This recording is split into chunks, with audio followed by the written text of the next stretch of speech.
everyone. I need us to start thinking about what would happen if we had graphs of f prime and f double prime, and instead we were asked to sketch what f of x looks like. So that's what this set of videos is going to be about.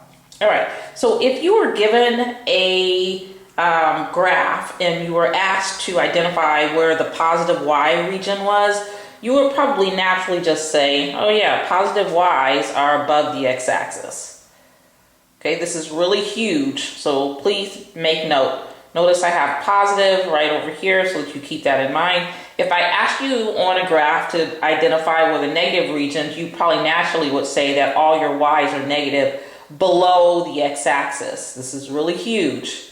Okay, and then if I asked you where were your y's equal to 0, you would say at the x-axis. So positive above the x-axis, 0 at the x-axis, negative below the x-axis. All right, so that's central to what I'm going to say next. All right, so what I've done is I took a look at the functions that was in, it's number 1 in the 11.5 notes, the ones that I put on recently, and there's something way there. I gave you the exact 2 functions for that very first problem. Again, this is number 1, right? And number 1 reads that f of x equals 2x cubed minus 9x squared minus 108x plus 2. So please go back to your notes so that you can see exactly what I'm talking about. And what I did is I took the derivative of this equation. Notice the derivative of 2x cubed is 6x squared, the derivative of 9x squared, 18x, the derivative of 108x, 108, and derivative of 2 is 0. All right, so I put both the original function and its derivative into a graph sketcher because I wanted to see if there was a relationship between these two, if I could see a visual relationship. All right, so let me show you what I found.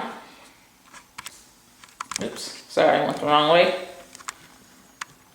All right, so here are my 2 graphs. Okay, so on the sheet that you have, it should be noted that I have clearly labeled this one here, the wave, as f of x, and then the parabola I have clearly labeled as f prime of x. Okay, so I said that where the red line is squiggly, right here, f of x is increasing, so you can see that your roller coaster ride, you'd be going up there, and then also here. And then I said right here on your notes, if f is decreasing, you have the purple dotted line, and you can see right here is where I'm marking as your function decreasing. And then last but not least, I said your function is constant at the green dots. So here's where your function is constant, f, and here's where your function is constant. Okay, so I'm trying to show a relationship between this f of x function here and then the parabola, which represents your f prime. So let's see what's happening. The entire time that f of x is increasing, you'll notice that f prime of x is consistently above the x-axis, right? F prime falls in that positive region. Notice down here, that's exactly what this says. When f is increasing, f prime falls in the positive region. Notice this positive simply means above the x-axis. That's all it means, right? As a visual representation. Okay, same thing over here. The entire time that f is increasing, look at f prime. It's above the x-axis in this positive region. Okay, so let's switch gears. Now, if you look at where f is decreasing, look at what f prime is doing, dropped below the x-axis. So this is what matches up. When f prime drops below the x-axis into the negative region, that's when f is decreasing. So look, notice down here I have that relationship right there. F is decreasing, f prime is negative. What this means is that drop below the x-axis. Okay, the last one we need to consider, what happens here and here? In both of these cases, if we go to this parabola, look what happens. Your first derivative is right at the x-axis, right? So this means equals 0 means you're at the x-axis.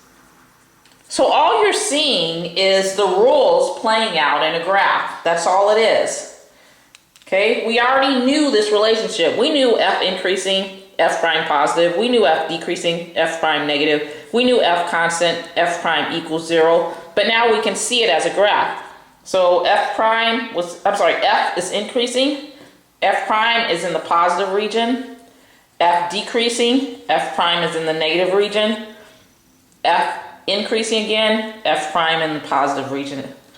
Okay, so there's that. Okay, here is the second one that you need to take into consideration. And if you look down here, at the very bottom, let me label what I sketched out on the graph sketcher. All right, so hold on, let me see if I can get it for you. So this is still number 1 on day 11.5, the ones that where I asked you to use the first derivative test. So this was your f of x function. And all I did was I took 2 derivatives. So notice if this is the original function f, let me show you what f prime is. We already had it in that other problem. 6x squared minus 18x minus 108. Right? How did I get that? I just took the derivative of each one of these. Right? So if I take another derivative, which is the second derivative, f double prime of x, notice the derivative of 6x squared, 12x, there it is. Derivative of negative 18x, negative 18, derivative of negative 108 is 0. Right, so I'm graphing f and f double prime to see if I can see a relationship. All right, so look here, please. What you'll notice is that when f is concave, this again, the wave is f. When f is concave down, look at f double prime, negative region, below the x-axis. You can see it. So look, these two match up. I'll make sure I have an appropriate color.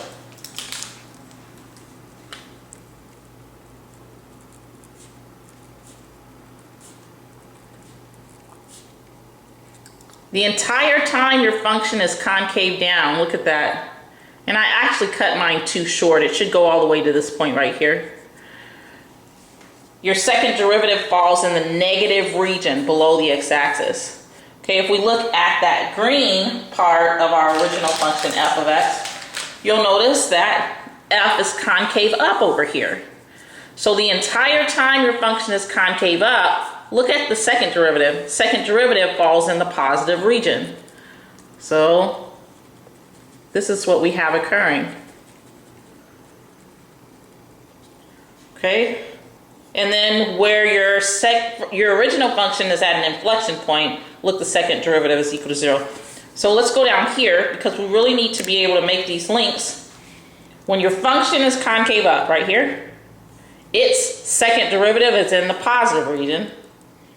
Okay, again, this simply just means above the x-axis. That's all it means. And when your original function is concave down, there you go. What that tells you is that your second derivative should be in the negative region, and that's one of the rules right on the table. So this means that your second derivative should be below the x-axis. And then last but not least, if your original function has an inflection point, look at the second derivative, it equals 0. And there you have it. So this part right here means you're at the x-axis. Okay, these things take a lot of practice, so please make sure that you're poring over the notes to try to understand the relationship. All right, there's one more that I want to go over before I call it quits. And that is the relationship between f prime and f double prime that you see on your page, your table rather. All right, so let's see what's occurring. This says f prime is decreasing, right? This is f prime, so you could see it going down. And when your first derivative is decreasing, look at the second derivative. Second derivative is in the negative region. So there is that one that you have on your table. So look, those two match up. Right? When your first derivative is decreasing, your second derivative drops below the x-axis. So this means below the x-axis. Okay? Look here. If the first derivative is increasing, look at your second derivative. You can see it. The second derivative is above the x-axis. Right? So all of these rules, they're not random. Right? You could do this with any set of original functions and first and second derivatives. You will see this linkage, or the various linkages, if you will. Okay, and then last but not least, this is where f prime is constant. You should be able to see you have zero slope on f prime. Look at the second derivative. The derivative of the first derivative is 0, or your second derivative is equal to 0.